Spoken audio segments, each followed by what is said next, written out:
And we're live. Welcome back, everyone, to the Solvable Mysteries podcast. This is episode number 85, I believe. I didn't even check the count. I believe this is 85. I'm pretty sure it's 85. My name is Juras, and as every week, I'm joined by my co host, Glenn Hykov, who is joining me all the way from California. And the fact that he's from California is going to play a big role in this story. But before we get into that, dude, how are you doing? How is your Friday? I'm doing okay. It's like really great weather this week here. All of a sudden, spring. It's beautiful. Sun on my back. It's warm, and it was actually really interesting to be able to cover a case that happens super close to where I live and where I grew up. Exactly, man. Okay, so without any further ado, right, we're talking about a Mitrice Richardson case. And this case has been suggested by one of our audience members. I can't really recall who suggested it because, we take your suggestions and we place them in our spreadsheet of potential topics. And we just sort of picked that one for this week. It's a really interesting case. I've never heard about it. And the fact that it happened in California and actually fairly close to where Glenn actually lives, Glenn actually went there and almost was like our reporter on the scene type of a person this week. So that's really awesome that he managed to actually go and, check the whole area out. And I think his perspective is sort of the X factor this week because most podcasts, they don't really have footage of the whole scene and things like that. So I'll let Glenn handle the whole ordeal this week because he definitely has a better sense of the situation because this case involved like hills, mountaintops, like certain areas, and Glenn has been to all of these places. He has a better gauge, so I'm just gonna follow along and be more of a support this week. And yeah, dude, without any further ado, just have at it. So yeah, I think I was really interested in covering this case this week because this is definitely a case I remember from when it happened. It was a really big deal in the news. There was a lot of coverage. It was a really big mystery because I think no one had ever remembered something like this happening before. I mean, for sure, this is an area that has a lot of hiking trails. It has a lot of areas where people go driving.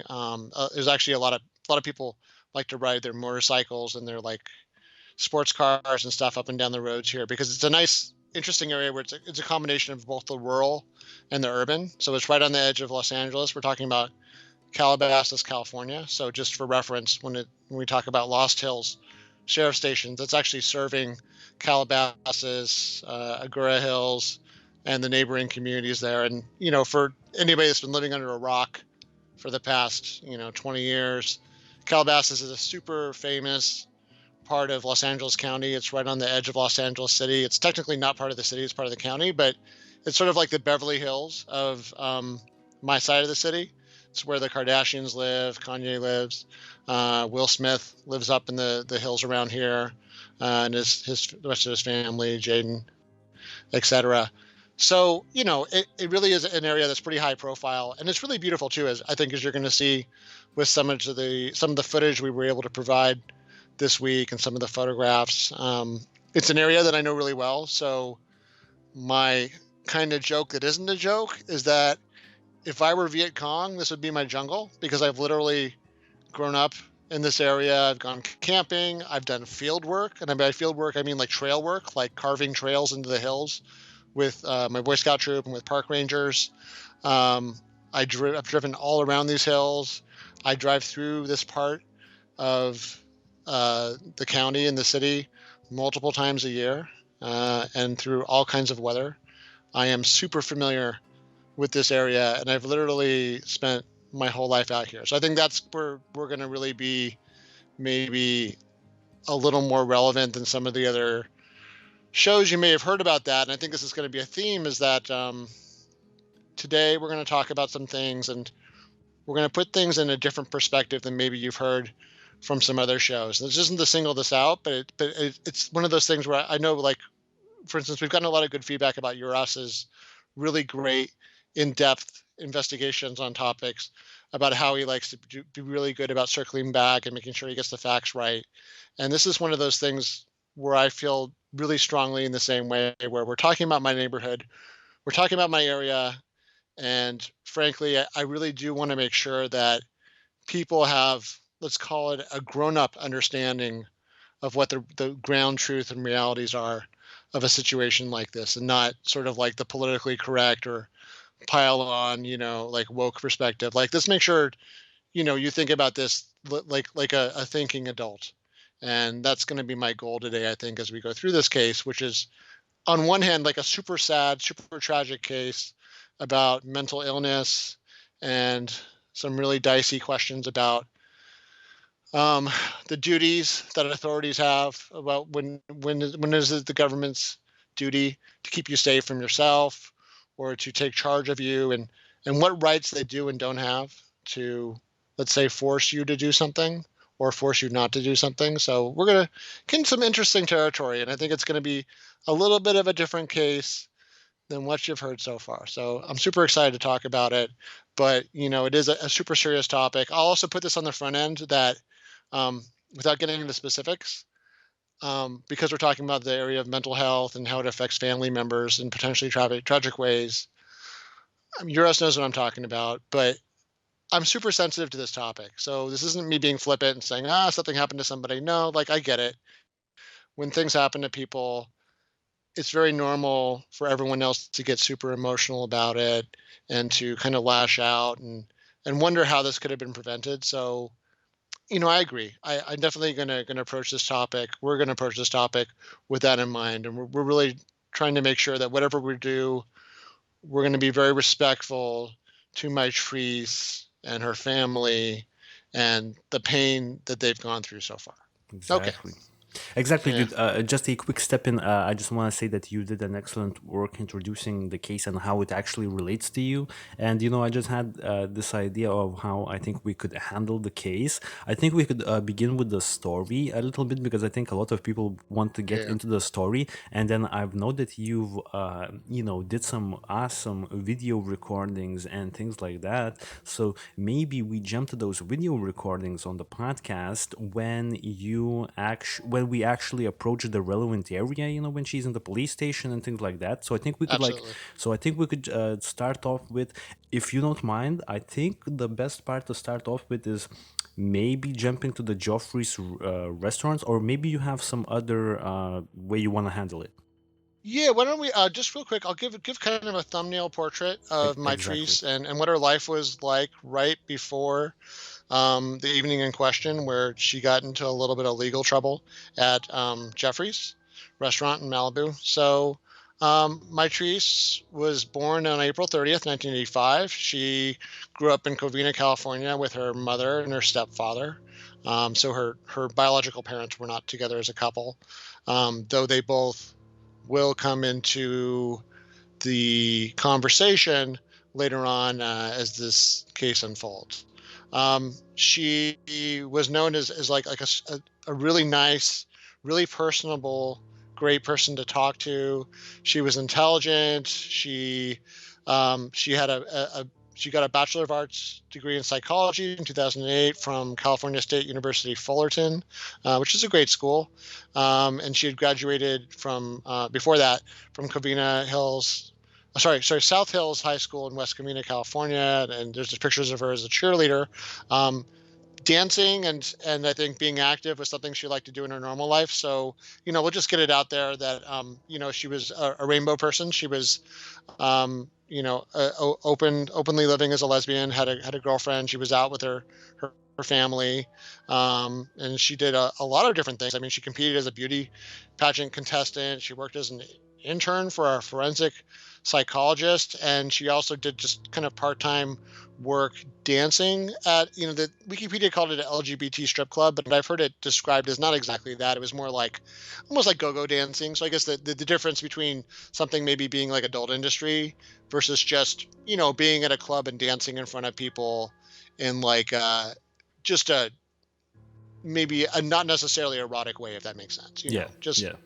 part of the scene, right? Just a club, everybody's dancing, you're dancing too, and maybe you dance better than everybody else. Now, at this point, she's actually living in Watts with her elderly great grandmother, who was still alive and in her 90s. This is going to come into the situation a little bit later.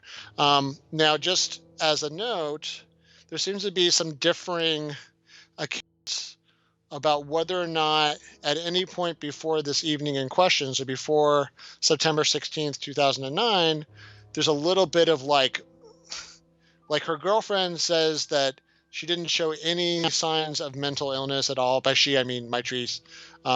While her family, especially in I think some of the phone calls we're going to play for you later, did say that there was some history of mental illness, and I guess especially in the days leading up to this, there were different clues, including things that investigators found later that indicated that maybe right at least for the week before this, if not longer, she was maybe on the verge of suffering some kind of psychotic break or major bipolar episode. So Could food for thought for could later. yeah, just Yeah. to give you a little break, because I know I don't want you to get gassed, because I know you will be covering this case more thoroughly than I will. So I just want to just quickly stop at this point, because I think what you've said is very interesting, and I just want to also mention what I found regarding this. Apparently, from that dance club, where she was apparently dancing, but yeah, it was not a strip club or anything like that. And I definitely know what you mean.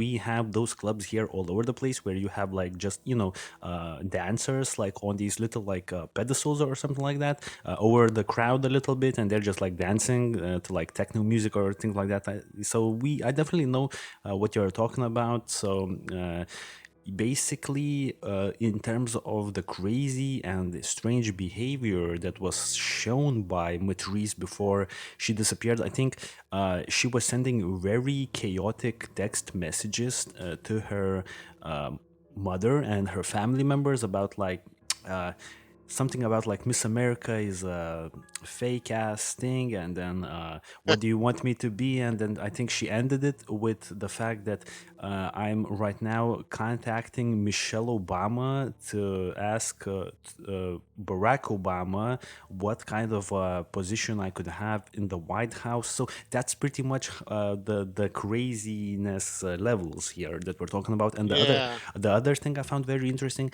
from that dance club, she apparently had her cards, like cards that she would give out to people, like a lawyer would give out, like a lawyer cards. So she had her like entertainer cards that she would give out, like for I don't know, dancing on like other like events or something like that. So that's understandable that she had those cards. But what's not really understandable, that she had like I believe around like 1,000 of those, and she like not the amount, but the fact that she placed those at one of her aunt's homes, and she placed them like a scavenger hunt type of a thing where she like hid them all over the house, like 1,000 cards, like personal cards. She just hid them around. And yeah, we will play a 911 call later on in the show where her mother calls police, and she did indicate that she was acting very suspicious, and that's the whole reasoning why she felt afraid for her safety. So that's just everything we wanted to put out, and do you just continue on in the story? No, it's an excellent place to put that in there actually, that to mention that, because yeah, it does definitely sound like, manic behavior, like some kind of manic episode, and it sounds delusional. I'll also say that what I've noticed, I'm not saying specifically this is what's happening in this situation, but it could be that I've noticed sometimes if somebody's behavior has always been a little bit, let's say, strange or wacky, sometimes the family or the people around that person sort of lose perspective on like what normal behavior is. They'll say, "Oh, well, what's her name? She's just zany," or what's his name? He's just kind of wacky and he's wild." And like sometimes, like then someone else will come into the situation and they're like, "Holy crap, what's going on with this person? They don't really seem like they're mentally healthy." And I think I gave that story before about my scout troop where there was a kid that was schizophrenic, and like the adults were in total denial about it, and the rest of us kids who didn't really know him that well are like, "Oh no, this kid's gone, dude. Like you guys are not spotting a potential problem." And I almost feel like there's sort of something similar going on here. So yeah, what happens is, by the way, the other thing, to your point, investigators think that Mitrice may have potentially been acting manic like this due to the amount of social media posts and, like you said, texts that she Mm. made. Yeah. That she may not have even gotten sleep for up to five days before this. Yeah. So that's super unhealthy. I mean, that's like the kind of nonstop bad mental state that like a meth addict would be in. Though I'm not saying that's what's happening here, but I'm saying it's very similar. Where like that's where people really start to lose connection with reality because you need to sleep. So whatever, that's sort of my 2 cents about that. So yeah, there's the place that we're going to start off with today is Geoffrey's. It's a restaurant in Malibu. It's right near actually where some of my relatives live. So that's why I know this area pretty well. I drive up and down it all Have the you been time, go to there? the Have you beach. have you been in there? I've not, you know what it is, dude? I won't go to those restaurants because they're just overpriced. And they're like, Yeah. here's the thing about these places. This is going to play into this. This part of Los Angeles, this part of the state, this is literally one of the most popular places in the world, if you really think about it. And by I don't mean that necessarily in a good way. What I mean about it is just like Venice Beach, just like Hollywood, just like a lot of places that are sort of tourist traps. It's overpriced. Parking, you have to pay for parking, and parking is hard to come by, which means, they're not going to want your car there. Let's say if something happened to you, which will play into this. And yeah, it's going to be super overpriced. You're there for the view, you're there for the scene. And even in September, which is officially, kind of past the summer, but definitely is still in the middle of summer weather for my part of the state. Um, it's just too busy, dude. It's not like how I like to spend my time. You know Of what I mean? course. Like Of course. I don't want to be there around the rest of Los Angeles packing in there. And I think maybe Exactly. that kind of informs you to sort of maybe if the people seem a little bit mean or jaded on that side of the story, it's because they're just so busy, dude. It's like a subway station. There's a lot of people in and out there, but it's really beautiful. It's a great drive. It's on the Pacific Coast Highway, and yeah, you're literally driving by some of the most expensive real estate in the county. So yeah, so she goes to this restaurant, and according to what both you and I have researched, she was already acting really wacky. So like she goes and she didn't know you had to get valet parking, which you do. It makes sense, and they're gonna park your car for you, and then when the guy goes to park her car, he comes back and she's in his car, the valet's car, and he's like, "Well, you can't. Like, what are you doing?" And right away, this is, I think, if that wasn't already kind of odd behavior, she says a sentence to him that doesn't make sense, and this is sort of a pattern for the rest of the evening. Is that when she goes inside the restaurant, which I guess that problem was over. She goes into the restaurant and she basically interjects herself into someone's dinner, like a dinner party, and just starts talking to them, and they must have been nice, and just I would recommend definitely if somebody if you don't want to get into a fight with somebody who might be unhinged, maybe just take it easy and let them sit with you. Um, assuming they're not being creepy. And I don't think anybody felt threatened by her, but she was starting to say some pretty wild things. She was saying, like, what was it? That her mother was Mother Nature. She was from Mars. Oh, and this is my favorite one, because she wanted to avenge the death of Michael Jackson. And I thought, well, who doesn't, right? Yeah. Just ask Cat Williams. Cat Williams did a whole routine about it, right Wow. around that period. So that was, I don't, maybe that wasn't so crazy. I mean, but Yeah. in all seriousness, yeah, I mean, she was saying things that seemed like, once again, just like you said, exactly the same vein of delusional, nonsensical, and maybe manic thinking. And she ordered a $65 steak. She had, you know, I don't know if she had an iced tea or something, some kind of drink. Not She didn't even necessarily have an alcoholic drink because she passes a sobriety test later. But whatever it was, she racks up I think it was an $89 bill. Um, and when it comes time to pay for the bill, well, nobody paid for her, and apparently she didn't pay for herself either. So she tries to walk out, and that's when the staff stops her. And before you play the call, Hmm. I'll say that people are going to ask, like, look, $89 is not a lot of money. And I think given what happened, I think everybody, if they could have taken it back, would have just said like, look, just forget it, get on your way. But what happened was, even the staff, I think at one point, to their credit, offered to pay for her because they just, they felt bad. She seemed like a really nice person. She didn't seem like a mean person. I will say that like a restaurant like Jeffrey's, because of just everybody in Los Angeles from kind of the total spectrum of the socioeconomic, you know, rainbow go there. I mean, I'll tell you from going to a beach right up the road from here, the sheriff are over that place trying to keep everybody in, behaving well. And for sure, it's the kind of place where, like, I'm sure they get enough people that try to duck out on their meals or, are not necessarily acting classy. Now, that wasn't necessarily the case with her. What happened was, I think at some point they did realize she was a nice person, but the manager, who we're about to hear in a second on the 911 call, was actually concerned for her mental state. Now, this is where, Mm. this is where, this is where it gets complicated.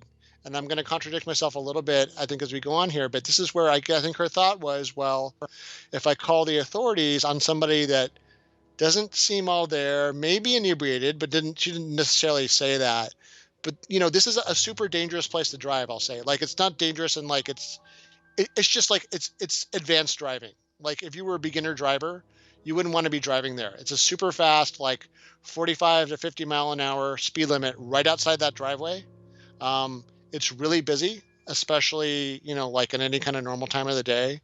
It is a place that has a lot of like accidents and deaths and stuff. So if somebody's like even a little bit out of it, you don't necessarily I mean, people even get hit jaywalking across that thing to get to the beach. Wow. So, yeah, I can kind of see where this manager is coming from. I think, we'll see kind of how everybody felt about this afterwards. But yeah, I think it's definitely a good time to hear the exact call she made. Gotcha, dude. Okay, so I have it right here. So let's play it. So for everyone right now, I'm playing the 911 call where the manager of the restaurant actually called the 911 regarding what's actually happening. So let's listen in, guys.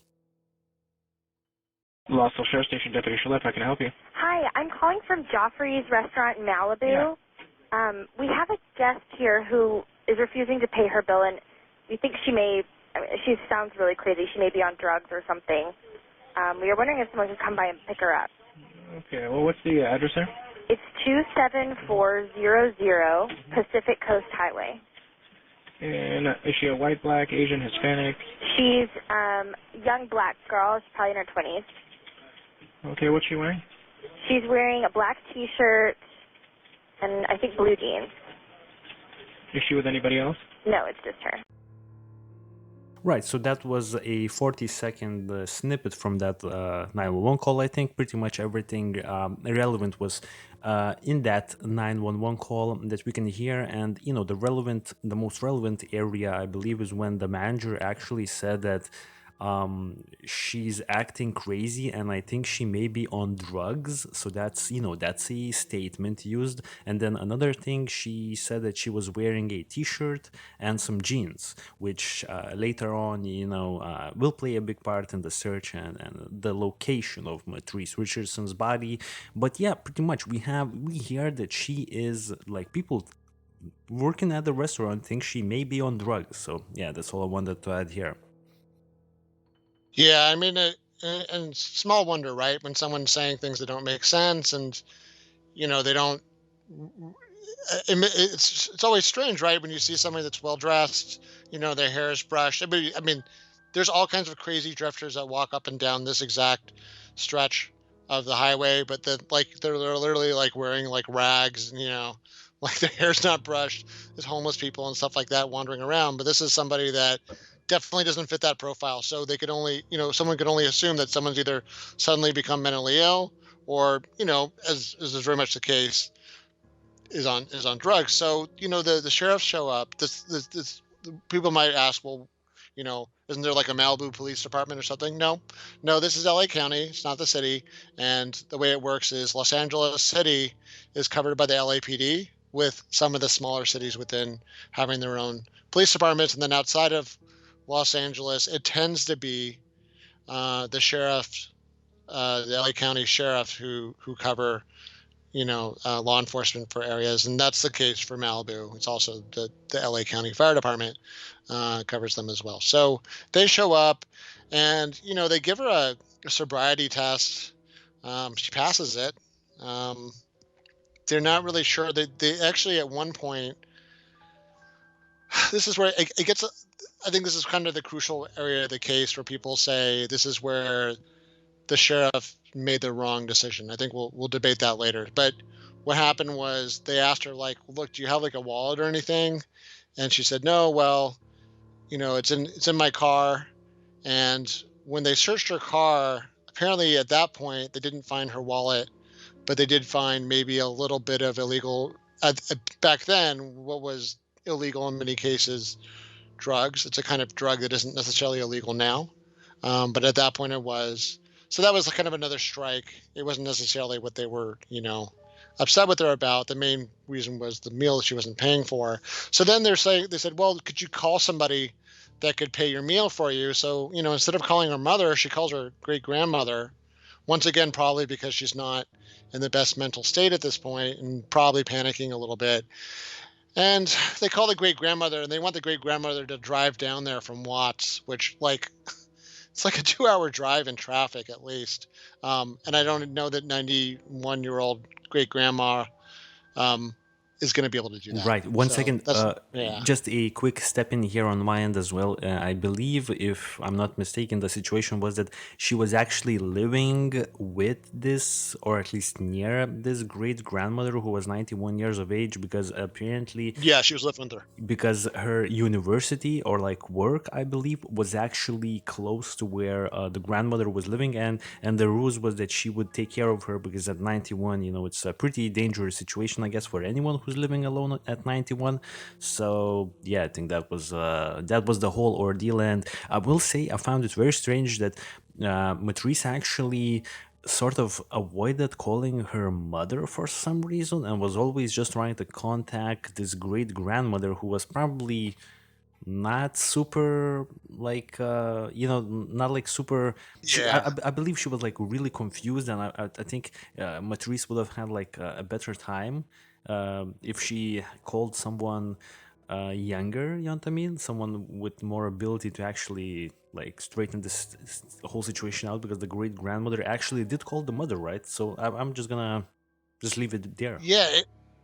It's a good point. I guess it really speaks to, well, A, that just whether this person was even thinking straight, and B, it does also make you wonder, like, if there were any tensions that we never heard about, and maybe nobody wanted to talk about afterwards about why, in this whole time she never calls her mother. It's also, someone else pointed out, one of the other YouTubers pointed out, that actually in her purse was a debit card, the purse that she didn't have with her, but was in the car, apparently in a place where the deputies didn't find it.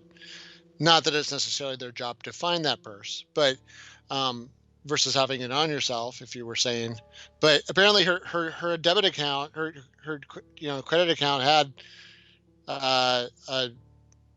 her checking account, I should say, had something like $2,000 in it. So she could have easily paid for the meal.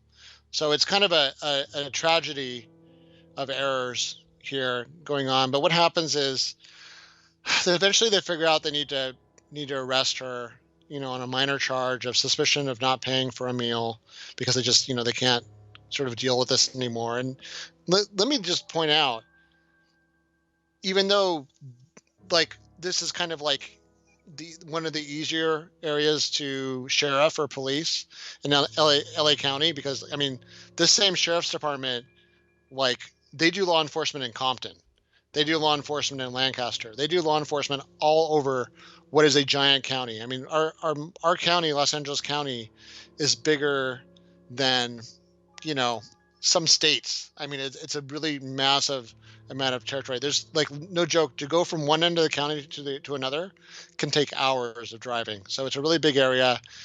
They're busy. There's, especially this time of night, there's a lot of stuff going on. And as much as I think one of the criticisms is, well, they should have tried harder, or done, found her purse for her and paid her, like all these things that people kind of criticize. Look, like, at the end of the day, it's not really their job to hold the purse of an adult, or like find the wallet of an adult. So there's just keep that in mind as we go through this, that, like, at the end of the day, this is supposed to be an adult who in theory got themselves to this restaurant, ordered a meal, engaged in conversation, drove a car, remembered phone numbers, but somehow doesn't know how to find their purse or other things. Now, I think someone else might say, well, that's a sign that she wasn't sane, and that perhaps the sheriff's department at this point, instead of arresting her, should have taken her to a mental health facility. I'll stick a pin in that topic for a second because I don't necessarily disagree with that. It's complicated, but we'll just proceed with this. So at this point, they're going to take her back to the sheriff's station, which is, about half an hour's drive, maybe 40 minutes, depending with traffic. And I think this is where you have another 911 call that I shouldn't even say 911 call. It's a telephone call between Mitrice's mother, who, like you said, apparently found out from the Yep. great grandmother. Yeah, to the sheriff's station. So I mean, once again, the family was actually pretty on top of things from this point, as much as they could, right? They were getting involved and trying to intervene in the process, let's say, and be helpful. And I'll say, just on the front end of this, the mother is like super nice and polite in the phone. Like if I were at the sheriff's station, I would for sure want to like be the one getting this call, because this must have been one of the nicest people this person at the front desk had to deal with all night. Wouldn't you Exactly. think? Exactly. I agree with you. And I think when I play this 911 call from Lettice Sutton, the mother of Matrice, I think people will understand what you're trying to say here. So let's play the 911 call and then I'll bring us back in.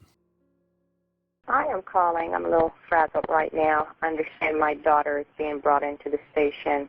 Mitrice Richardson, have they made it to the station yet? And she's been booked. Okay, do you know where she's coming from? It's some restaurant out in Malibu, and I didn't even think to get the name. The manager's name is... The only place we have somebody that's in custody that they just announced on the radio that they're coming up is from Geoffrey's in Pacific Coast Highway. It's the only female that's being brought up to the station as we speak. They actually just put it on the radio right before you called. Okay. I'm her mother, and are you guys going to book her and then release her on her own recognizance tonight, because it's dark, she doesn't have a car, and I don't want her wandering out. I'm totally just taken aback because this is so out of character for her, and you'll see when she comes in, she's well spoken. I think the only way I will come and get her tonight is if you guys are going to release her tonight. If she's going to be held in custody for some type of arraignment tomorrow, then I will wait until tomorrow. She definitely has no place, she's not from that area, and I would hate to wake up to a morning report, girl lost somewhere with her head chopped off, so I guess I would have to come and get her. Oh, my God. Yeah, we're in the Great Hills. The only thing is, at least in the station here, she will be separated, so nobody's going to be with her. So at least that's, the plus thing, so you don't have to worry about her safety. I feel safe with her being in custody. It's being released that I'm worried about. It's crazy out here. All righty. Well, then I will more than likely call and touch bases with you guys a little bit later. Okay. And she'll call you as soon as she comes in, too. Okay, so that's pretty much it. That's the 911 call. As you've said, we can't really call it a 911 call because, the mother actually just called to, figure out what's happening. So Lettice calls the 911 station, and, the coincidences was pretty amazing in my opinion that, just as Lettice was calling, like just a few minutes prior to that, like the same officer had, who's working the phones at this police station, the Lost Hills Sheriff Station that we can see on the visuals if you're watching this on our YouTube channel, pretty much said that just moments ago he had a call and there's a woman being transported from Geoffrey. So this was Mitrice. So, the coincidence is crazy. The mother definitely sounded very nice, very well outspoken, like just really intelligent in my opinion. And, this is how the whole thing went down. She did ask for them to keep her, or at least not necessarily asked for her to for like Mitrice to be kept at the police station, but she did say that she felt very unsure of the whole situation, and that she didn't want her wandering out at night. Now, in the following 911 call that we'll play a little bit later on, I think Glenn will sort of want to speak on this a little bit, and then we'll play you that following 911 call in the morning. But I will say the one thing that I took away from this particular 911 call that was definitely like a really creepy situation is that, Latisse Sutton actually says, I would hate to find out that in the morning I'm reading like a newspaper or something like that, and I find out that, my daughter had her like head chopped off somewhere. So that's, this is insane in my opinion. And I do think I will want to add this one last thing in here is that I do think the only reason why she already is mentioning these like concerns, like high concerns, is because Matrice probably was acting very like wacky, very suspicious leading up to this whole thing. I think if the situation was normal, I think maybe Latisse wouldn't have had these reservations. But as those crazy details were happening in Matrice's personal life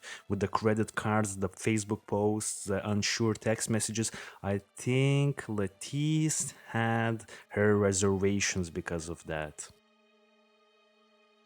Yeah, I agree. Oh, one thing I will also mention is, I mean, in terms of crime in the natural area, I mean, I get any parent would be concerned for their child. I do think, like you do, it's very interesting, the foreshadowing, because it does make you wonder now.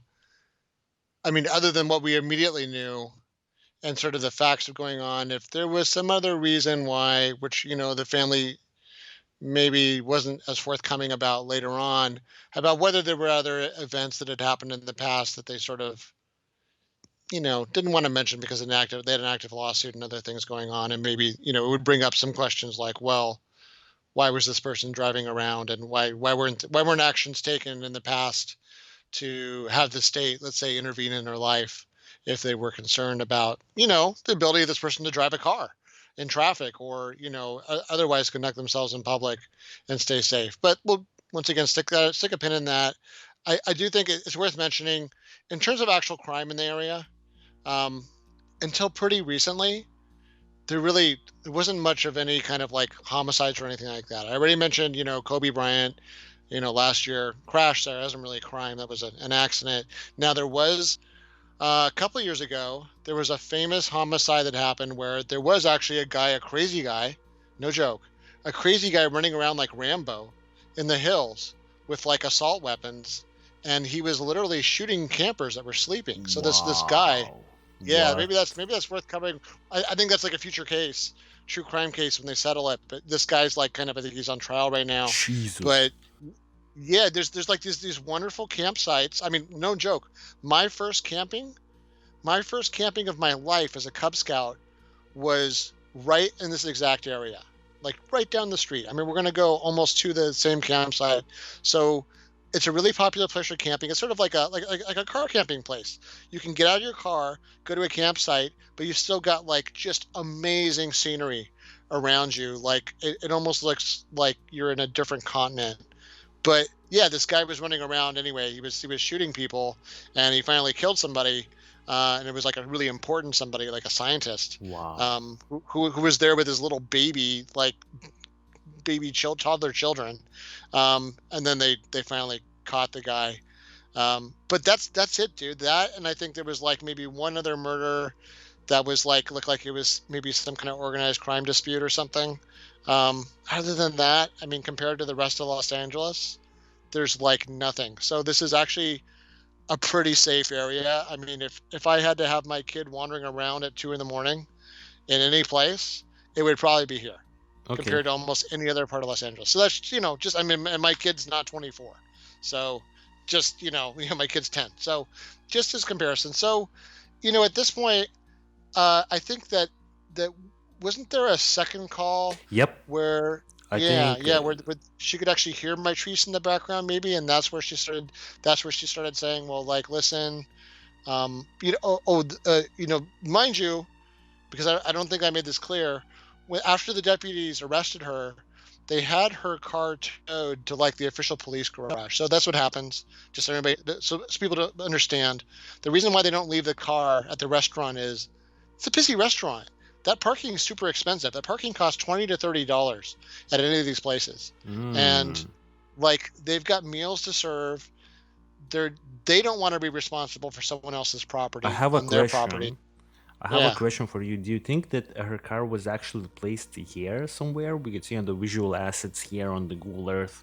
There's like a. No, no, This is probably not it, right? yeah, no, there's the parking lot. So the parking lot, I think, is actually only for they don't actually want to be responsible for people's cars. So how it works is for both the LAPD and LA sheriffs, they actually have what's called Yeah. OPG tow. So OPG tow is like an association of tow companies that work.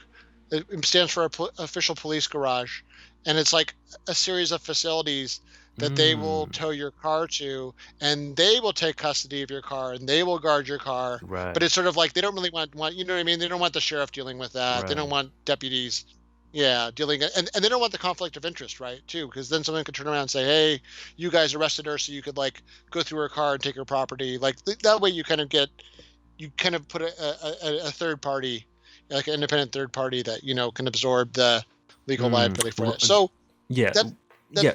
just to say Yeah. Yeah. that's the reason why I'm mentioning is her phone and her purse now are far away from her. So that was one of the points of criticism that people bring up. Right. In terms of the phone call, I'm not sure if I'm talking about the same phone call because I do have the phone call where Lettice Sutton actually calls. I think early in the morning hours, like 5 a.m. something around then, and then she's being notified by another receptionist, not the same one who took her call initially, as Mitrice was being transported to the police station from Geoffrey's, and he says that she's been let go at around like what 12:28 p.m. So like just over midnight, just 30 minutes after midnight. So I think it's a good time to play that phone call because I think it's gonna really work with the storyline, don't you think, man? Yeah, no, let's do it. Okay, let's go. Lasso Sheriff Station, Ojeda, can I help you? Yes, good morning. My name is Lettice Sutton. I'm calling to follow up on my daughter who was brought in last night around 10:30, 11 o'clock. Okay, let me transfer the jailer. Hold on, please. Thank you. Mm-hmm. We'll hold down the Knoxville Station, Baumgartner. Yes, hi. My name is Lettice Sutton. I called not too long ago regarding my daughter, Mitrice Richardson. How long before a missing persons report can be filed? Is it 24 or 48 hours? That's normal. Well, it depends on the circumstances, but I didn't take your call, so I'm not familiar with it. Did she just not return home after going out? She was arrested last night. This is the first time she's been arrested. She's in an unknown area that she's never been in. She's without a vehicle. Nobody can find her. And where was this at? Where was she arrested at? Your facility. Her name is Mitrice Richardson. Okay. Do you know if she's here now or was she released? They said she was released. Okay. And what time was she released? At just shortly after 12 a.m. Yeah. Normally, I wouldn't recommend doing one that soon. Right. What is the time frame? I guess probably 24 hours would be reasonable. I mean, if there would be some mitigating factors, where you would suspect maybe something, not right. She doesn't know the area. She's never been in your area before. Where does she live? She is unfamiliar with that area. Do you think she possibly could have gotten a bus home? No. Listen, my child has never ridden a bus. Okay. No. Right. She would not know how to ride a bus.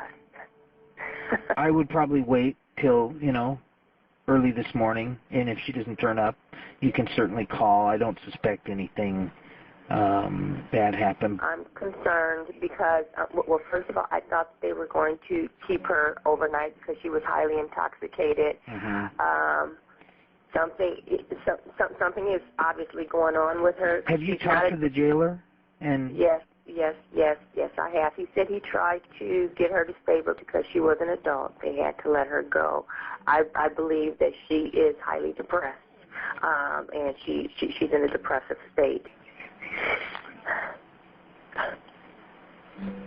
You know, it could be possible that maybe I mean, there's a lot of options and a lot of possibilities, and I don't think all of them would be, you know, something dire. But I can certainly understand your fears, you know, being your daughter and all that. Well, I think she's depressed. That's what has me more. That's worried you more than just her. Okay. That and the fact that she's in an area where she doesn't know where she's at. Yeah. Does she take medication at all?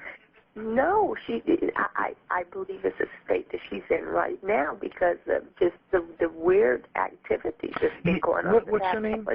What's her name? Her name is Mitrice Richardson. Okay. And your name, ma'am? Mitrice. Okay, Mitrice. Here's what I want you to do. Why don't you wait a couple hours and give us some time to I'll go back and talk to the jailer and try and get a timeline of when she was released and, you know, make sure she's not asleep in our lobby or anything like that. And then once you give us a call back in a couple hours, if she hasn't shown up or made contact with you, then maybe we can do something for you, okay? Right, so that's pretty much it, dude. That's pretty much the whole entire phone call where Matrice's, you know, mother Letice actually calls the police once again, and you know, this is a really like heartfelt 911 call where, you know, Letice at the end definitely seemed like she's trying to cry a little bit, and it definitely made me feel really bad for her because I think she knew at that point that there's a high chance that something had happened because of those crazy events. And I will say off the bat, like, I know that police has a lot of things to deal with, but I think it's still pretty I mean, I will put it like this. I do understand the police side of things, but I will say that, you know, the initial guy who took the 911 call from, you know, the mother who was very polite and very nice on the first phone call, he could have at least, you know, like probably made sure to inform her that the daughter has been released. I will say the daughter is 24, and I think legally they have no right to keep her, and they have no reason to let her go. They have no reason to call the mother or inform them. Like, that's perfectly, you know, I guess by law standards, that's pretty normal. They're not breaking the law by not calling the mother. And also, I will say it seemed like Matrice was avoiding the mother because apparently she did call someone during her time in the police station, but she didn't call the mother. She called that great grandmother for some reason, and then she was released. So that's how the whole situation went down. So maybe she was avoiding the mother, and maybe the fact that she was avoiding the mother, maybe that's why police didn't call the mother, because they thought that, you know, I mean, she's 24, she's like a grown-up woman at that point. So I mean, if she doesn't want to talk to the mother, then then the police doesn't have to call the mother. But I just thought that if the police did end up calling the mother once more, I think the whole situation may have been handled differently. What do you think, man? Yeah, I mean, I think it's one of those things where you kind of see both sides of it, right? Because you definitely, you know, you can hear the pain of a mother that really wants to protect her child. And to your point, like, yeah, I mean, whether promises were made that really couldn't or shouldn't have been made to the mother, whether they were just trying to tell her something to kind of make her go away, or, you know, sad as that is, or placate her. I mean, from the police perspective, and this is something I will touch on again later, the picture is a lot more complicated. Without getting too deep into this, U.S. law around when you can, let's say, institutionalize somebody for mental health issues against their will is very complicated. And the fact is, even mentally ill people have a lot of rights. And I think even like you mentioned, the fact that she seemed to be avoiding her mother in another circumstance, let's say that they had gone against this person's wishes, when they really didn't have a good reason to do so, that person could have potentially come back and sued them later. Like there's people that are trying to get away from, like their husbands or other family members that are trying to control them or abuse them or whatever. That's not what was happening here. But I'm saying that, like, imagine somebody that was trying to get away from a relative who was, who they had a restraining order against, which of course would have showed up in the report, but like just whatever reason, this person would have said, "Hey, I'm an adult. I'm in charge of myself. Like, I don't appreciate you like imposing this other person's will on me." And I find it pretty ironic that some of the same people that on this specific case are so like, why didn't the police do more? Why didn't the police hold her against her will? And I'm like, wait a minute. A lot of these people are not all of them, but a lot of these people are the same ones that like don't want to let the police do anything. Like the police can't even protect themselves from somebody with a gun or a knife, but but you want them to like basically arrest this lady without cause and without without really any you know what I mean? It gets very dicey, especially this year we just had, right? Especially this year we just had, where like nobody wants to give the police credit for anything, but in this case they want her to basically violate her rights. Now I do understand people say, look, she was showing signs that she probably should have been brought in for some kind of mental health evaluation, and I'll say it's debatable. I will also say that this has been investigated by the state and other authorities 4 different times, including our vice president, Kamala Harris, who is Attorney General. Her office investigated this and found there was no criminal wrongdoing. So someone might say, well, that doesn't mean, yeah. So, the same people that voted for Kamala, how you feel about that now? Do you think that she was wrong? So that, I know I'm coming a little confrontational here, but it's true. It's true that it's the same Kamala that's VP and might be president someday.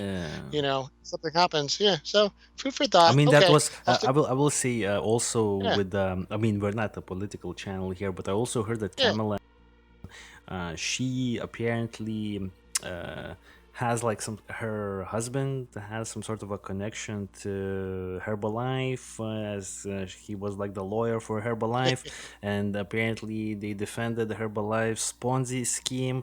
But I mean, that's just politics, right? I mean, if I was a politician, they would probably be taking all the shady money. So it's like, it's understandable. To your point, we never take sides politically in this show. It's not the flavor of what we do. I mean, we will call out things when we see hypocrisy on both sides, but yeah, I mean, I think it's fair to say politicians on both sides often find themselves in situations that don't really look that good sometimes, even when you know that person's a good person. And I'm not saying that Kamala Harris is not a good person. I'm assuming she is a good person, and that she was a good person when she made her investigation on this matter. Okay, so now I think what we can do now is, I think this is a good opportunity for us to go. I do have a little piece of video that I recorded. I recorded some video from here on. What happened was me and my daughter and I, we took a little trip this week. I said, you know what, let me get some video footage of the sheriff's station. Let me try to retrace Mitrice's steps a little bit. Let me see how close I can get to where she was finally found. And I also found a nice little spot that has a good overview of the entire area. So I think what we're going to start off with, just tell me when you want to play it, man. Just tell me when you want to play it. So I wonder, here's what we can do is, I have two pieces of video. So one is from me getting off the freeway and driving to the sheriff's station. Maybe that's not as interesting. We can save that for later. But I do have a piece of video that I filmed right in front of the sheriff's station and gave a little bit of narration about the area, if we want to play that. So I'm going to play it right now for everyone who's watching on the YouTube channel, or if you're not watching on the YouTube channel, this podcast, you could definitely go and check us out right there, because there's a lot of you right now on the apps. We like those numbers are growing really nicely by significant percentage amounts every month. So I mean, for everyone who's not on the YouTube channel, you could just like drop in for a few seconds if you have the ability. So we're gonna play it right now. I'm standing here in front of the Lost Hills Sheriff's Station in Calabasas, California. This is where Mitrice Richardson was brought to on September 16th, 2009, when she was unable to pay her bill. She was released after midnight on September 17th, 2009, and she unfortunately wandered away somehow. Now, if you take a look around me, you'll notice that the area, it's not super remote. It's an office park. There's actually a very busy shopping center down this way, down the road. There's lots of amenities. There's a McDonald's, a Starbucks, stores, restaurants. It's actually a pretty busy part of Calabasas. It's the business center part of Calabasas. Now, if you look the other way, you'll see that it is more remote. There's less going on that direction, and it would definitely be easier to get lost up in the hills around here. This is actually fairly rugged terrain. Right. So I think at this point you cut off and just give us that little, view of the scene, right? Yeah, and actually, we even have a photo which we might overlay later in post production of you can see the lobby right there, the exit of where she came out. It's a decent sized facility. Now, this is one of the first points I want to make is that this is not the middle of nowhere. I mean, if you look at this place on the map, even in 2009, it's not that much different. 12 years later, it's adjoining a rural area. There are hills, and as you'll see, there are mountains nearby. There's also like a Starbucks and sushi and apartments and a school and a lot of other stuff. There's a lot of, it's a very, it's an urban area, or it's a suburban area at least, and really we're up here in the hills above Piuma Road. Which way you want to go. Now, I think at this point, what would be good is if we show. What I did was I have a dash cam on my car. Everybody should have one, and I took the footage of that and I said, let me show. This is actually the drive. What I'll do is first I want to just kind of show that. If we skip through this a little bit, this is just the off ramp where you get to this part of Calabasas, and as you get further on, I'm actually just going to show you the actual sheriff's station. So this is where you actually drive over to the sheriff's station. Just a quick note. Since I'm handling the video side of things, how far into this recording, dash cam recording, do you want me to move in, like percentage wise? How far into it would you want me to do? It should be right about I think I have a timestamp for it. It's on the description of the video, but it's like a minute, like 4.5 or something, right in front of the station. So right in front of the station, you'll see where it is. And what we're going to do is we're actually going to just really, really quickly, while I talk and explain things, we're going to show what her potential trip was from the station. So here you can see the station on the right. That's it. That's the driveway. And what we'll do is we'll just go ahead and skip about a minute ahead of this. You can see I tried to kind of pull over to see if I can go to the parking lot or not. But it says if you're not there for a police, they would not have taken kindly to me parking in their parking lot and jumping out and filming. So skip a minute ahead of this. I think I did so. So yeah, this is a minute in. A little bit more. Okay, let's see. Another minute. I bust a little UE here, and go back. Yeah. I know. There we go. Yeah. So what this is actually the street in front of me at the stop sign. You can actually see. I mean, you've never seen so many sheriff cars, of course, when you're actually at a sheriff's station. But yeah, there's actually a whole bunch of sheriffs going in and out of there. I was taking photos, standing around. My kid was filming me. Go 20 seconds up. Okay, let's try to do that. There we go. Okay, so here's what I did was, what we're going to see now is from when I make a right here at the stop sign, you're going to get a feeling for really how much choice Mitrice would have had if, like we said, if she was in the mental condition to make choices, which I think is very debatable. And I think I'm going to be super fair to her that I don't necessarily think that she was making rational choices at this point. And that, I think, is probably the big point of contention, is how much power the people in authority had to exert over her at this point. But, when you go down this stuff, I mean, does this look like the middle of nowhere? I mean, there's plenty of towns. Yeah. I mean, this is like pretty busy. I mean, admittedly, middle of night, not a lot of stuff is open. But you could definitely, this was before Uber, I think. So you could definitely still get a cab. I mean, she could have stayed in the lobby, like I think we pointed out. The sheriffs actually offered. While we're doing this drive down, through this neighborhood, probably either the exact route or some similar parallel route to how she went. I'll point out that, they had offered to let her stay in the lobby. The jailer who processed her said that she was cooperative, a little bit nervous. They talked about gospel music. Mitrice was talking about karma. She was booked on, the two different charges, so the not paying for her meal and the little bit of drugs they found in her car. And they told her she was free to go, but they told her she could stay because it was, it does get cold at night, even in September, and it probably dropped into like the 60s that night. I'm gonna guess maybe the high 50s if it was really cold for that time of year, but yeah, but no. So this person walked out the door, and from the police perspective, from what her not having said anything suicidal or homicidal, I mean, other than just showing disordered thinking. Look, the fact is, and this is, I think, where anybody is super passionate about this topic or feels like this is a big outrage, I would say, listen, if you care about what happened to Mitrice, I'll point out that there's tens of thousands of mentally ill homeless in this county, in this city, who, I mean, by the criteria, that the authorities have, are probably even more of a threat to themselves. Now, okay, I want to point out right here, this traffic light.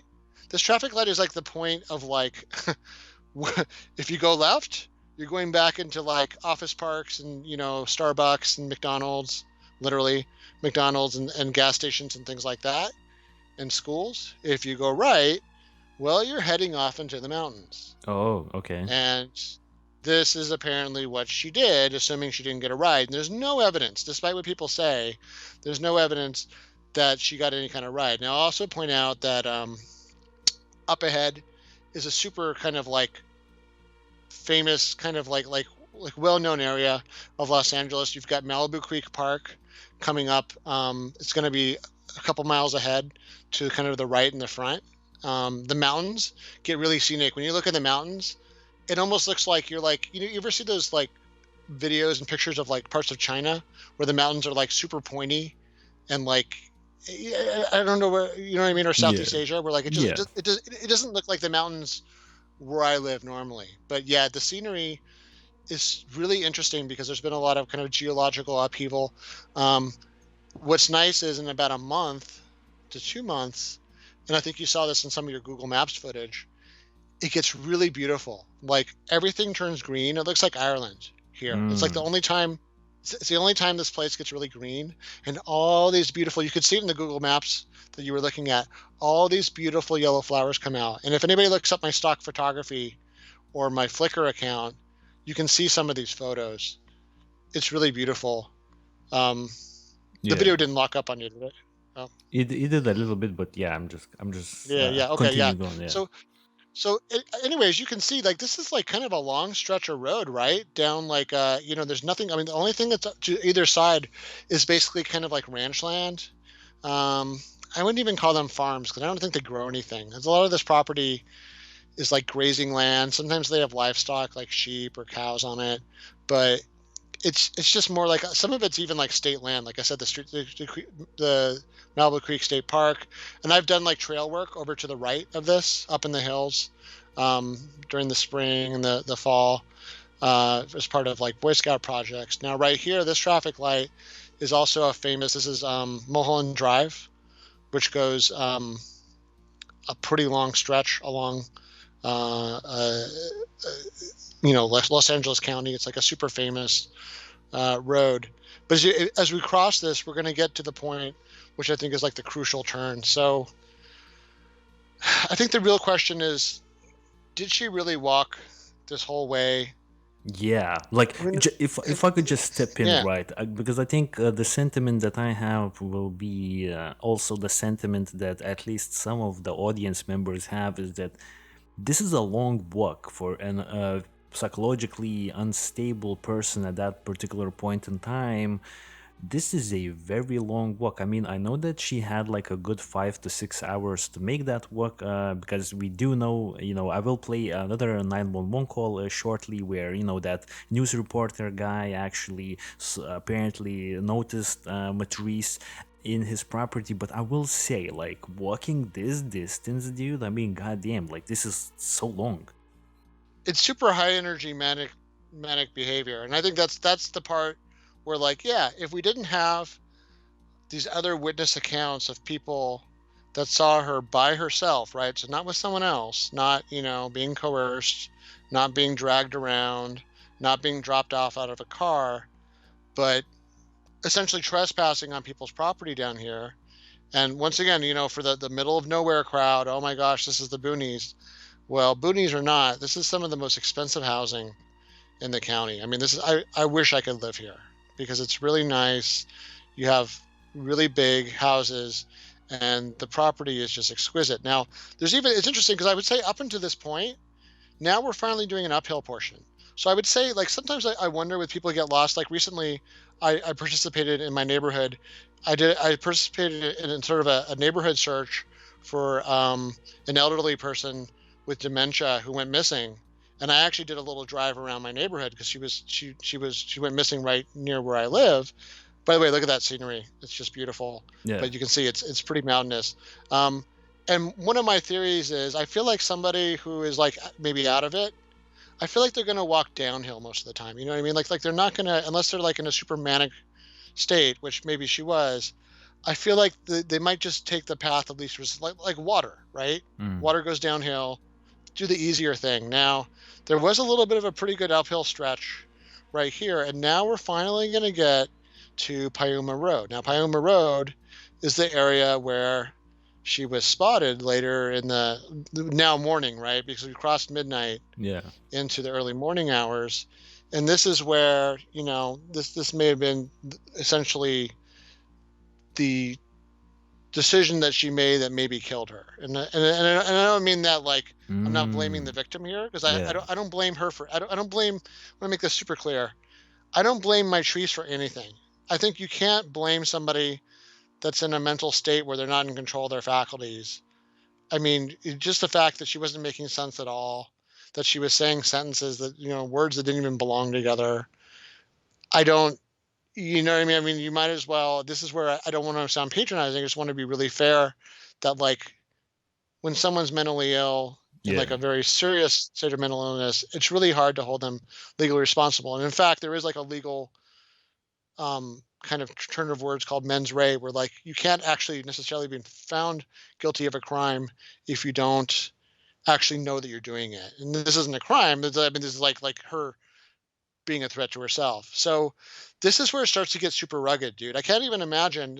I think it was only because it was so late at night, because you can see like I'm running into some substantial amount of traffic. When I was doing this drive, and I was actually originally had some narration I did, but the microphone turned off. When I did this drive,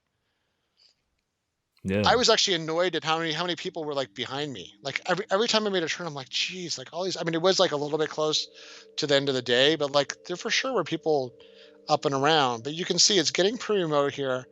So really, what we know is that in the houses around this area, she starts to get noticed by people that like are not really used to, let's face it, pedestrians walking around, especially on their property. And this is really out of your way. And frankly, there's enough people that when someone does turn up, it's usually kind of like a tourist or somebody from another part of the city that's kind of just like exploring around. But like the reason why you move out here is so that you're not next to everybody, if that makes sense. Exactly. Yeah. So now I'm going to point out we are actually coming up to the driveway. It's coming up pretty shortly. This is the first driveway. So there's 2 points where she could have gone onto this property. Okay. One is I'll call it the official driveway of, I think it's 25575 Piuma. Is that right? Don't ask me, man. I got no idea. Yeah, no, I had it all handy. And maybe I don't want to be super specific about it, but it's good. This house's address that's coming up there's like this like turn. Here it is. I think it's coming up pretty shortly. And by the way, do you know? I mean, yeah, no, keep going. Do you see all these? I mean, you see how we're getting up into the mountains. Yes. So we're getting up into like, this is a significant hill to climb. Like if you had like walked this, you would have had a pretty good workout for the day. Here it is, right there. Boom.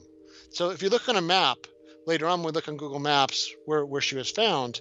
That's the first drive. That's the official driveway. Now, I don't know that she necessarily went down the official driveway, because what's going to happen is if you skip to, I have another, the next time point I have on there, you're going to get further up the mountain, and there's like a fire road.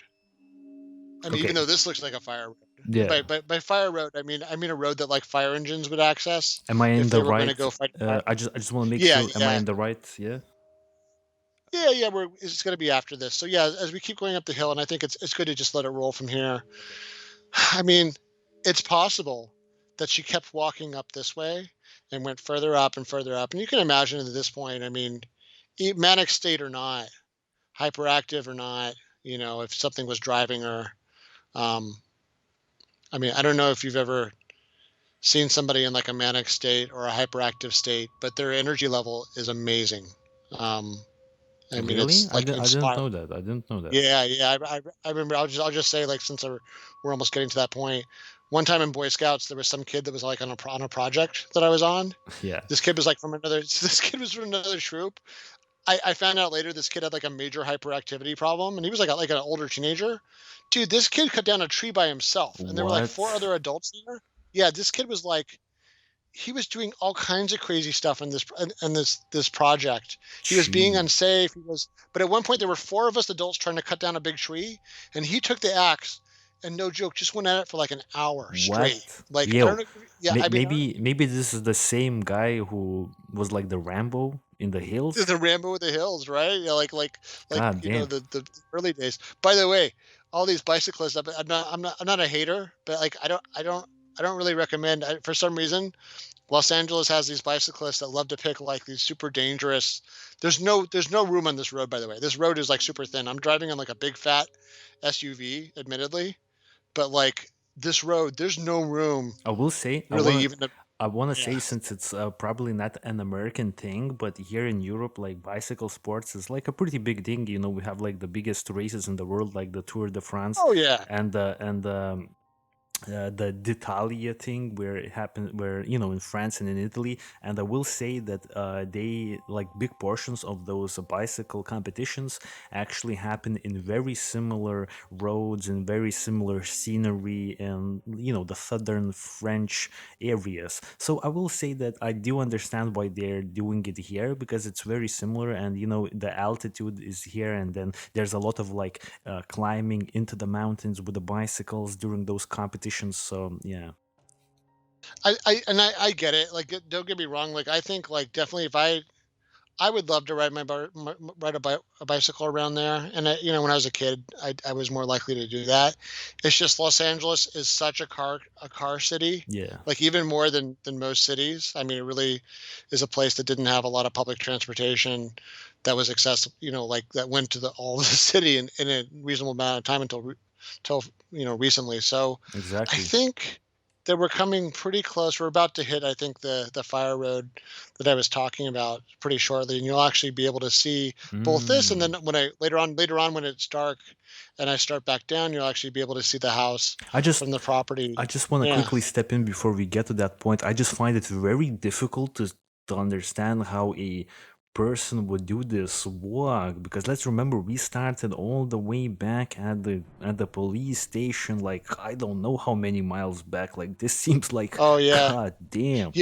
Yeah. You know what? It was back there. So we'll have to later on. We'll just go to the timestamp. And by the way, this is on my own personal site as well. So anybody that wants to see the whole drive, because it's quite scenic and beautiful. I mean, literally, when you look over to the right here, you can see miles out into the ocean. So that's how we're literally on top of a mountain now. Wow. We're like if you were to be able to turn your head to the right, Yeah. like we were able to.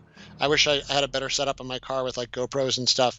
You would see like 30 miles out into the ocean. It was amazing. It's an amazing view. So we're on top of the mountain. So this is significant as, you know, this next piece of footage I think that we should cut to is when I get to the actual top of the hill, is the valley below us. So like almost just below this kind of cliff that I'm on, top of the hill, is where. Just let me know if I'm in the wrong Yeah, place. actually, what I would say is actually, why don't you go ahead and cut over to the other video I took, the B-roll, and we can.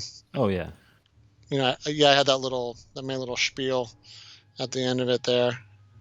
Right. Let me just tell me when Yeah. you're good. Yeah, there we go.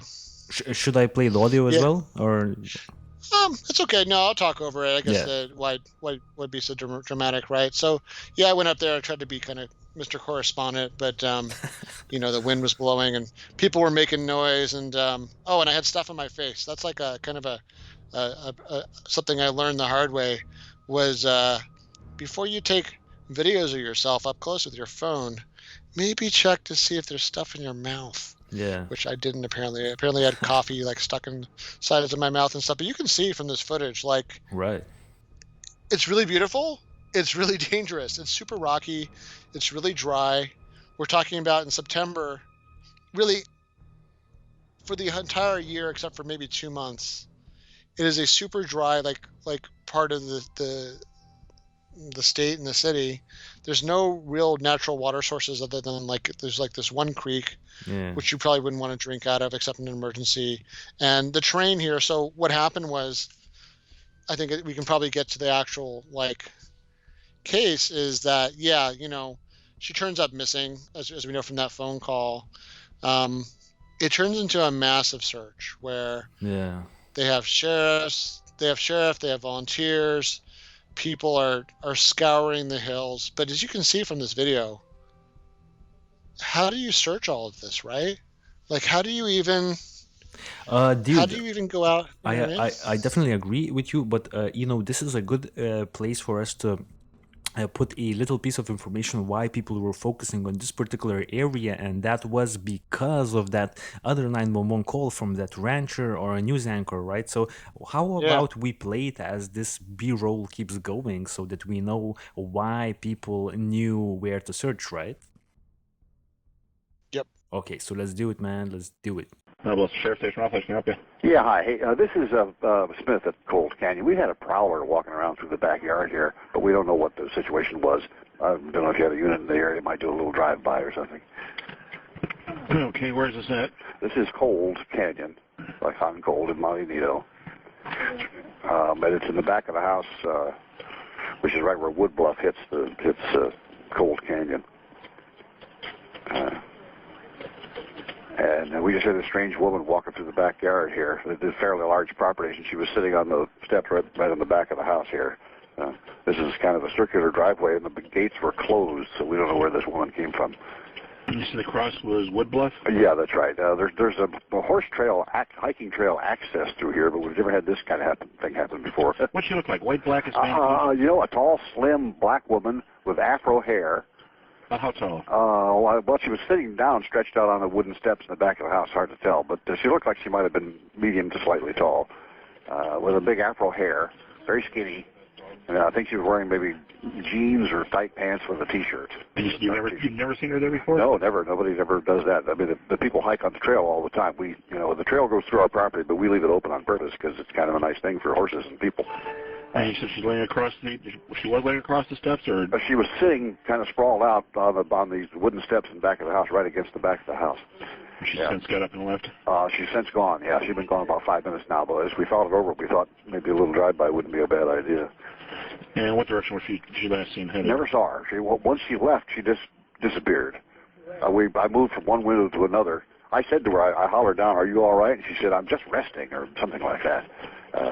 But she's certainly gone out of her way to get to that close to the house because the hiking trail is not that close. It's on the ridge. All right, well, since we go ahead and check the area for her. Appreciate that very much. Not a problem, sir. Thank you. Bye. Bye. Right, so just a quick mention regarding that.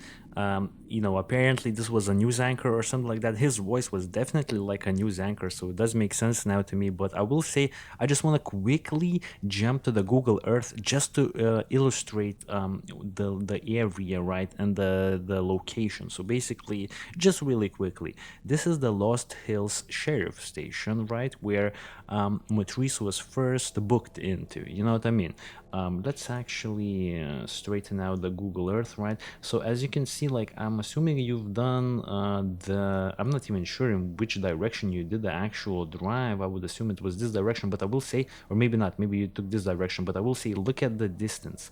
Look at the distance where Mitrice was actually sighted, because this phone call happened like at around 6:30 a.m. in the morning, and she was released at 12:30 p.m., right? So just after midnight. So this is 6 hours. So she had 6 hours. Let's just quickly do a little measurement here for us. So okay, I will say initially the drive that you took seemed super long. I will say that obviously you have to multiply this by 2 times at least, because she couldn't have walked in a straight line or anything like that. But the actual distance, like a straight line as the crows fly distance, is only 4.2 miles. So it's not like it's super long, right? Yeah, I agree. And I would actually point out two things. So one is, when I was way younger than her and like not even like man-sized yet, I did like 10 and 20-mile hikes in the same area. So it's easily done in a day. I would say somebody that did dancing for, if not a job, a hobby, certainly was in good enough cardio shape. I'll say that even that part where I drove all the way to the top of the mountain, I would say even that is achievable within that period of time. No, I think the part that's deceptive is walking on the road seems really safe and it's relatively easy. But by that same token, as soon as you get off road in these areas, and maybe that's where things really went wrong for her, the terrain is super rocky. It is super steep. There are just, there's a lot of ways you could twist your ankle, you could fall down. There's a lot of like rocks that are dislodged from the hills. There's a lot of like falling rock signs and things in the area. You know what I mean? So there's like, this is terrain that is constantly changing. There's fires. There was a fire in the area just a couple of years ago that burned down a lot of the brush in the area. And when it rains, rocks fall out of the hills. Like these are this is an area of constant geological change.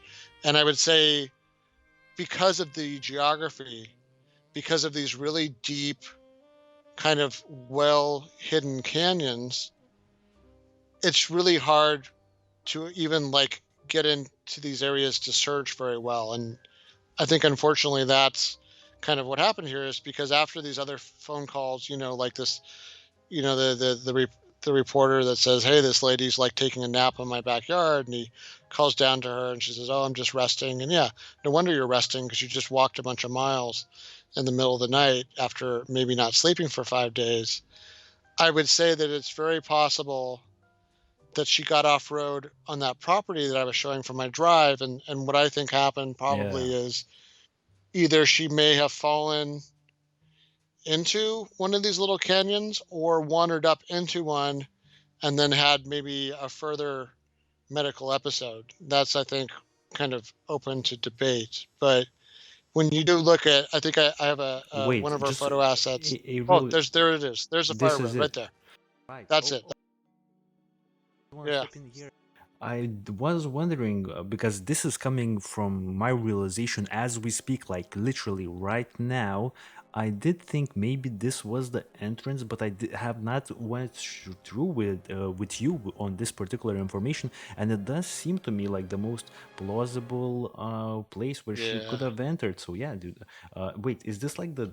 Oh, this is not. I just want to clarify. This is not the area where we stopped at the footage of your camera dash footage. No. This is another one, this right? is Yeah. Yeah, this is actually up the road. So up the hill from there. So Yeah. what's confusing is if you look over there, so like right past the guardrail, and actually in my footage on the way back down, I have a timestamp where you come back down this road, you know what I mean? Like downhill, and you pass that on the side, and you actually see the lights on the house. Go, look at my timestamp. 'Cause I have a one of our photo assets. Oh, there's it is. There's a fire road right there. That's it. Yeah. Yeah. Look at my timestamp. I put it in. Go to here. I'll just tell you where to go. Go to 3948. 3948. Okay, let's go. Okay, so this is 3940. We're jumping Yeah. 3940. So see, look, this isn't in dusk. Okay, this isn't even midnight. This is like about whatever the time was Oh, there. here. There's a road to the side, and you can see the house. There's the house that other driveway goes up to. So if you just kind of imagine in the dark, imagine when this is like past midnight, but still dark. Someone going down the road and going onto this property and potentially stumbling down or falling down into kind of like this terrain. It's deceptive, right? Because it feels safe. It's a nice wide road, but this is an area of extremes, right? There's like Exactly. high points, there's low points. Yeah, you could fall right down a hill. And this isn't like some kind of nice grassy like roll down the hill with your kids kind of hill. This is like a hill that has rocks that are between the size of your fist to the size of your head. Wow. All around it. Yeah, and it's by the way, the plants are also like not nice plants. They're like really rough, thorny, dry, like scrub oaks, like chaparral. This is actually the I think it's coastal chaparral terrain types. These are plants that are this is basically a desert. Most of the year, this is essentially a desert. It's super dry, and these plants are, I mean, no joke, a lot of these plants are actually dead most of the year until spring, and then they regrow if they don't burn down. And in fact, forest fires are part of the growth cycle of this area, where some of these plants, the seeds actually travel on the hot air caused by smoke to propagate around the area, and then when the fire happens, it returns minerals back to the soil, and then the plants grow back again even stronger, which is what happened to this exact yeah. So anyways, needless to say, after September 17th, so this is the morning of the 17th when this happens, no one ever sees, that we know of, no one ever sees Mitrice alive again. And this is, I think, when this got on everyone's radar here, and you can see from that Google Maps thing, like it's super easy to get lost in there. There's a big search. There was a lot of press conferences. There was a lot of chiding the sheriff's department by the family because the family was upset. And, like I said, it's very natural for people to have a lot of questions and to sort of lash out. And I don't necessarily think that all of their concerns were unwarranted. But I will also say that there were reasons why things happened. Now, it is also worth pointing out that what eventually happened was, because like she was found in a pretty random place. Well, the reason why anyone was even looking in this random place, other than the search that happened, like people looked and they still didn't find her in a lot of these places. Well, long story short, these are also the kind of places that like people would have like hidden grow operations for like marijuana and things like that for pot plants. It happens all over the place. Well, little canyons like this are one of the places. It doesn't mean the property owner was in on it. A lot of times it's actually people that have nothing to do with the property owner. They just sort of go on a piece of property that nobody cares about or nobody's around, and they kind of surreptitiously grow some stuff illegally, and then they harvest it and they're on their merry way and they leave their trash behind. Well, what happened was there was an active search going on for that, and they find a skull in this little chasm. Jesus Christ. I think this is also where it gets controversial. By the way, one of the other YouTubers, not to harp on it, but I had YouTubers saying like this was a murder investigation and all this stuff. No, it wasn't. It was a missing persons investigation. When they found the body, like the body wasn't inside the clothes, and people are like, well, how could the clothes be in such perfect condition? It's so weird. Like it always goes back and forth. I don't mean to make this whole show about like countering what other people said in other shows, of course, yeah. It's so strange how people can kind of like in one breath say like, well, why didn't they test for this and test for that and do the DNA tests? But then like the same person that said, oh, there was all this DNA evidence, but then they're like, oh, but the clothes were in perfect condition. So how could they be in perfect condition if they, you know what I mean? It's like one of the things where it's like they don't want to think about how there really isn't that much rain in our area. Like this place is in the shade. It's not in the sun. There's it only rains here like 2 months of the year. So like and some years it doesn't barely rain at all. I think this may have been during some of the drought years. I mean, there were like entire stretches of my childhood where like it barely rained. So it's just the way it is in this area. That's why it's a desert, right? So yeah, for whatever reason, her body was found in a state that seemed to have not been in its clothes. Now we've talked about like in the Dyatlov episode that paradoxical undressing is when somebody starts to get cold before they freeze to death. They take off their clothes. I don't know if it got cold enough for that, but I will say she was probably thirsty and calorie I will deprived. You know say, what I mean? I just want to Yeah. say, for a person, if she did that walk all the way up here, I mean, Yeah. to think about her doing everything else irrationally is not something that we should do. I think if she already made this walk, like literally, she made this crazy walk. I mean, undressing is probably not even the craziest thing in my opinion that she could have done. But I will say, I want your opinion on this one other detail, dude. Yeah. Apparently the coroners requested the police station not to touch her remains, but the police station did touch her remains. And I could be mistaken here, but I believe the motivation was that the animals could take her remains, but she was found like 11 months after the fact and the animals hadn't Yeah. taken it Yeah. then. So what do you make of that whole situation, my friend? It's a good point. I think it is good that people bring that up. I do have some reasoning around that. I will say, by the way, yeah, like it is strange. It's the same people that say that she was acting like she was mentally ill suddenly expect her to not do something mentally ill, like take off her clothes in the middle of nature. And she was rambling about how her mother was Mother Nature, right? So maybe that was the impetus of why she went wandering off into the Yeah. hills, was to be with Mother Nature and see all the scenery. And it's like under different circumstances, it would have been a cool hike or a cool trip. Um, yeah. So here's my thought. My thought is that yeah, no, they're right. Like this is an area that's covered with coyotes and stuff. So you would think if animals maybe they did actually gnaw on her. I can't really see how coyotes didn't gnaw on her body because this whole area is filled with deer and coyotes hunting the deer and even mountain lions. So I'm not saying that they didn't kill her, but I'm just saying like I don't see how her body didn't get affected by that. But what I would say is two things. One thing is imagine the cops. The cops may not have had the manpower, the person power to watch that spot because it is turning into like this is already an expensive investigation and now it's expensive. And now someone might say, well, it's just a little longer. Maybe they're right. Yeah, maybe they should have in hindsight not even opened that doubt.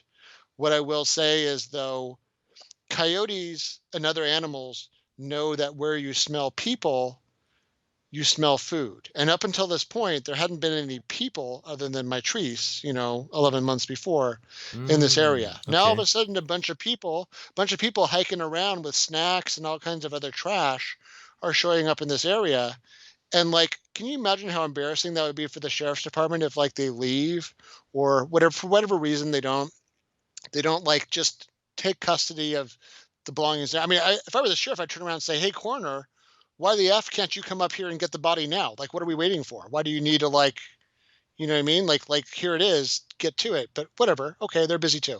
But I would say, okay, so like maybe from their perspective, they feel like they would look really stupid if suddenly like someone sneaks onto the scene and messes with the body or the Okay, coyotes follow the that's a scent of good people. point, Yeah, dude. yeah. That's Yeah. something that I did not even think about. What if, since this was a public case, a very public case, what if people who actually found out about the fact that the body has been located, maybe the police didn't want to waste their, resources, like a person guarding the place or like multiple people guarding the area until the coroners get to that place. I will say that's pretty understandable. I also had this other point to mention here, and I don't have a lot of information about it, but there was supposed to be, there was apparently some graffiti left at the scene somewhere close to the place that had some sort of a racially offensive things.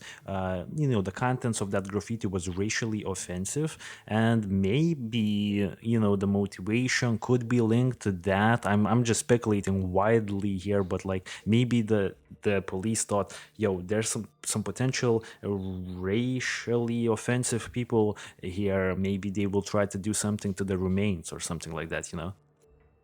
Yeah, it's true. And I think even people were thinking, well, maybe that was like a source of like maybe where somebody could have done something to her. I won't totally discount it. What I will say it is a popular, while it is a popular area. I mean, even when we were up there on the top of the mountain, other people were driving up there to like take a look at the view, take pictures. It's also like, it's a combination of like really accessible areas and then areas where like I cannot see anybody wasting their time to even try to get into it because it's just such a downer, like bleh, like this is just some like hole in the ground. What am I doing in here? But on the same token, like yeah, there's graffiti and like on rocks and stuff in some of these places too, where you just like who's leaving that? I guess it's awful people, awful human beings. I mean, there's always it's just sad. There's no part of nature that some dummy with a spray can, won't scrawl their chicken scratch on. It's just sad, but yeah, I mean, it is. I will say, like, I do like understand why people get upset. I would say, like, the one thing, looking at the case, it does make you wonder, like, gosh, if they were gonna release her right away, it does seem obnoxious to tow her car. Like, I get it on like a legal standpoint. I think that was like, even though I don't know that she would have been necessarily safe getting back in her vehicle and driving. So that's kind of the other part about it is, I don't know how, like, this is almost me contradicting myself, but like from that perspective, I'm like, I don't know, like kind of in hindsight, if she really should have been getting it back into a vehicle, if she was sleep deprived and not making sense. And, this is like a super easy place to get into like a head on collision with somebody at a pretty fast speed. It just, it's really sad, I think. And I can get why people get so frustrated because it from a very simplistic, almost childlike perspective people have about things like this, people assume that like, it's kind of weird that people want to give police the power to do anything when like they kind of wish they'd done it, but then kind of take that power away from them. I will say that, it is a lot more complicated, and the police's hands and sheriff's hands are essentially tied in a lot of these cases, because there are people all over Los Angeles that are like sleeping on the sidewalk, sleeping under like overpasses, people that like you think the police should also be able to say, hey, listen, like this isn't safe. Like you shouldn't really be sleeping here next to the highway, on ramp, shooting drugs into your veins. But like we can't stop them either. So I think for anybody that's super, I said super a lot in this episode, this is my super episode. For anybody that's really concerned and really like feel strongly about this case, I will say the good news is kind of the silver lining. There are a lot of people in your city, whether it's Los Angeles, New York, some other part of the world. There are a lot of people who are in just as bad mental shape, if not worse, and maybe who don't have a family that love them, like Mitrice had in this case. There are a lot of people who could probably use your help right now, and some of that help really would be having a less naive and more adult-like understanding of the legal issues right now that keep the sheriff and the police and everyone else from really doing justice to serious mental health issues like this. So this is where like it's not going to be an easy answer. There's no law. There's no like one law that's going to get passed and like fix this. This is like a series of laws that have to be undone and then rewritten, and funds and money. This is like my only political thing I'll say. There are actual taxes that need to be applied to an issue like this, because there's not money to put people in mental homes right now. There's not money to get people the kind of evaluations that Mitrice should have gotten in this case. And that's, I think, probably part of the tragedy of this is that, yeah, she wasn't well served by a great many things, and unfortunately came to some harm, not really by her intention, but unfortunately as a result of her condition. So and because of that, I think at the end of the day, you'll find out the state actually settled with their parents. Her parents had a lawsuit, and I think the state just decided, even though they found in their own investigations no real wrongdoing, they gave each of her parents $450,000, I think, to kind of stop making a lot of trouble about it. But I guess also because they probably did feel embarrassed about what happened and maybe the unfortunate realities of the situation. Exactly, dude. Yeah, so this was a longer episode, but I really enjoyed it. Dude, I will say I really enjoyed this episode because, we did that whole drive and things like that. This was like really interactive and probably something very unique in regards to this case. Not a lot of people probably bring this up if they're doing a podcast on this case. So, we gave our perspective, and I mean, I think your perspective more so because you actually went there and you definitely know about the area and things like that. So it's really cool that you've got to drive there and like reported a little bit on this case. This was fantastic, I think, in my opinion, like marvelous job that you've done. Yeah, dude, I think we'll be ending the show, right? I mean, I pretty much got everything I wanted to get into this case. I think you did as well, right? Yeah, definitely. I'll just add on that anybody that wants to see sort of the full drive, I wish it was a little better quality video. Maybe I'll make that investment someday, but I'm going to have that on my own personal channel. It's like an hour long. So if you kind of want to see the exact terrain that Mitrice was lost in, it'll be a good opportunity to get a real sense of like what it looks like both before and after it turns dark. And someone else mentioned we really should be asking everybody to always hit that like button if you like this episode, and of course hit subscribe if you're listening. When you hit like, it helps YouTube get the word out to get our content in front of more people. A lot of times people have asked, like, gosh, how is it you guys have such great content? And we do, thank you, really because of your us. And how do we have such great content and only X number of subscribers? Well, we're at the whims of the Google the YouTube algorithms, but you hitting the like button and subscribing really helps us become a bigger and bigger show. So thank you. Exactly. Thanks a lot, guys. We will be closing off the show. Thanks a lot for watching. This was an amazing episode, in my opinion. Definitely something different and very enjoyable, I think, for our audience. And yeah, pretty much catch us next week. We'll be back talking about some more interesting cases, and until then, I guess stay safe, and as always, peace out.